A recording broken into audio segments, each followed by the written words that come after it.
15 जून 2015 रात के ठीक 12 बजे पूरा जगन्नाथ मंदिर और पूरी शहर काले अंधेरे में डूबा हुआ था। लेकिन यह कोई आम बिजली कटौती नहीं थी। यह एक योजनाबद्ध निर्णय लिया गया था, क्योंकि उस रात भगवान जगन्नाथ के गर्भगृह में एक अत्यंत गुप्त और दिव्य प्रक्रिया चल रही थी। एक ऐसी अद्भुत प्रक्रिया जिसे देखने की अनुमति मंदिर के मुख्य पुजारी को भी नहीं है। उस रात भगवान श्री कृष्ण का धड़कता हुआ हृदय, जिसे ब्रह्म पदार्थ भी कहा जाता है, यह श्री कृष्ण का हृदय एक पुरानी मूर्ति से निकालकर नई मूर्ति में स्थानांतरित किया जा रहा था। इसीलिए पूरी शहर को एक अंधकार में रखना बहुत जरूरी था। इसीलिए यह प्रक्रिया का एक अभिन्न हिस्सा था, और इसका कारण जो सामने आया है वह आज भी लोगों को चौंका देता है। लोगों के मन में आज भी सवाल उठता है, क्या वाकई भगवान श्री कृष्ण का हृदय 5000 वर्षों से जीवित हो सकता है, या फिर यह कोई अत्याधुनिक प्राचीन यंत्र है जिसे विज्ञान भी समझने में असमर्थ है। जगन्नाथ मंदिर में एक भविष्य मालिका नामक एक 500 साल पुराना ग्रंथ है।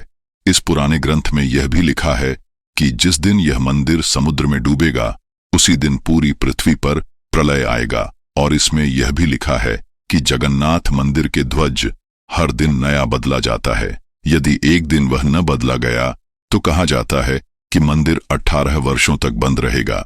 इसके पीछे का रहस्य क्या है? भगवान जगन्नाथ के दर्शन करने के लिए या श्रद्धालु को मंदिर की 22 सीढ़ियां पार करनी होती है। इन 22 सीढ़ियां में से तीसरी सीढ़ी पर पैर रखना सख्त मना है। ऐसा क्यों?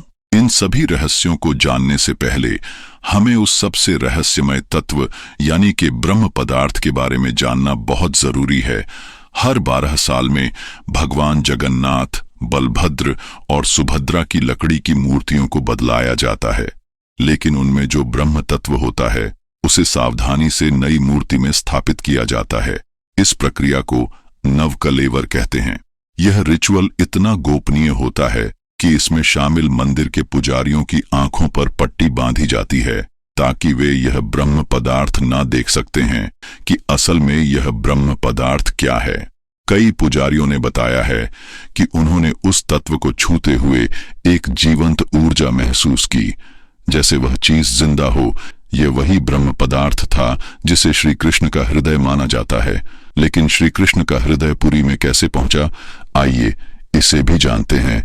जब द्वारका नगरी पानी में डूब गई थी और श्री कृष्ण ने इस पृथ्वी को त्यागा था, महाभारत पूर्ण होने के बाद गांधारी के श्राप के कारण यादव वंश आपसी झगड़ों में समाप्त हो गया। श्री कृष्ण एक पीपल के पेड़ के नीचे ध्यानमग्न थे। तभी जरा नामक शिकारी ने हिरण समझकर गलती से तीर मार दिया, और तीर सीधा भगवान कृष्ण के पैर में लगा। शिकारी को बहुत दुख हुआ। तब भगवान मुस्कुराए और बोले, यह मेरी लीला है। त्रेता युग में तुम राजा बाली थे और मैं भगवान राम, तब मैंने तुम्हें चुपके से मारा था। अब वही कर्म वापस आया। श्री कृष्ण ने योग निद्रा में समाधि ली। जब कृष्ण मृत्यु की खबर पांडवों को हुई और पांडवों ने अंतिम संस्कार किया, लेकिन कृष्ण का हृदय पंच तत्व में विलीन नहीं हुआ, वह धड़कता रहा।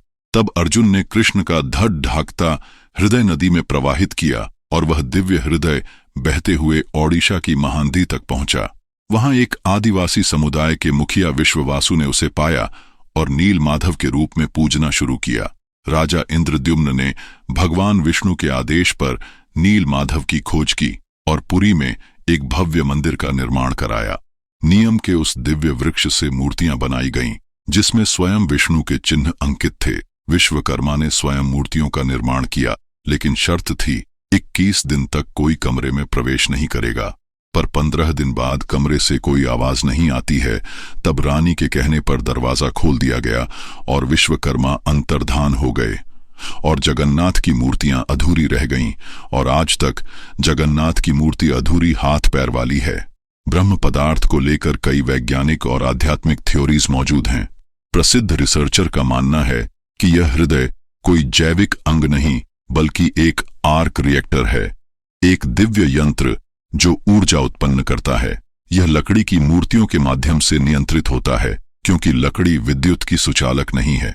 हर 12 साल में मूर्ति बदलने का कारण यही है, क्योंकि ब्रह्म पदार्थ की ऊर्जा लकड़ी को धीरे धीरे नष्ट कर देती है।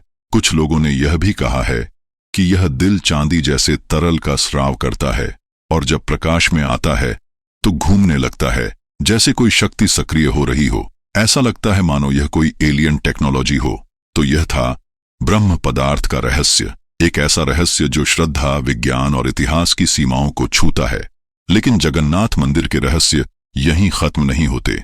इस वीडियो का अगला भाग जल्द ही आएगा, जिसमें हम बात करेंगे भविष्य मालिका की विस्फोटक भविष्यवाणियों की, मंदिर की 22 सीढ़ियों और तीसरी सीढ़ी के रहस्य की, ध्वज के उल्टी दिशा में लहराने की अनोखी घटना की, और 7 बर्तनों की रसोई की उस शक्ति की जो हर नियम को चुनौती देती है। अगर आपके मन में कोई सवाल है तो हमें कमेंट में जरूर बताएं। हम अगली डॉक्यूमेंट्री वीडियो में उस सवाल का जवाब शामिल करेंगे। वीडियो पसंद आया हो तो लाइक करें और चैनल सब्सक्राइब करना न भूलें। मिलते हैं अगली रहस्यमयी यात्रा में। जय जगन्नाथ।